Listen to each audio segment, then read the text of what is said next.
पास गांधारी को आवाज लगाई है। आवाज जब लगाई तो गांधारी भी निकल करके नहीं आई है। दुष्ट दुशासन खींचता हुआ सभा के मध्य लेकर के चला है।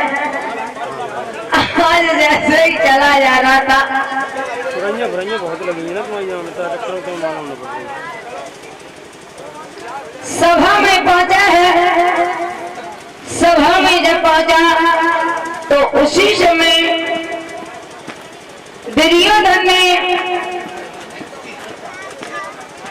जब दुशासन को और द्रौपदी को आता हुआ देखा, जवाब दिया है दुशासन, द्रौपदी के वस्त्र उतार करके श्रीनगन करके हमारी जंघा पर बैठा। तो आज उसी समय दुशासन आगे बढ़ा।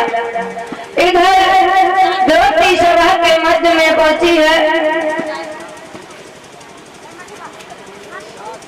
सभा के मध्य जब पहुंची तो वहां पर देखा कि भीष्म पितामह बैठे हैं, द्रोणाचार्य बैठे हैं, कृपाचार्य बैठे हैं, सभी बड़े बड़े महान पुरुष बैठे हैं, पांचों पति बैठे हैं। भीष्म पितामह के सामने पहुंचे, हाथ जोड़ करके बोले है, ताऊ जी क्या तुम्हारे कुल की यही मर्यादा है? तुम्हारी कुल वधू की इज्जत इस तरह और मिट्टी में मिलाई जाती है।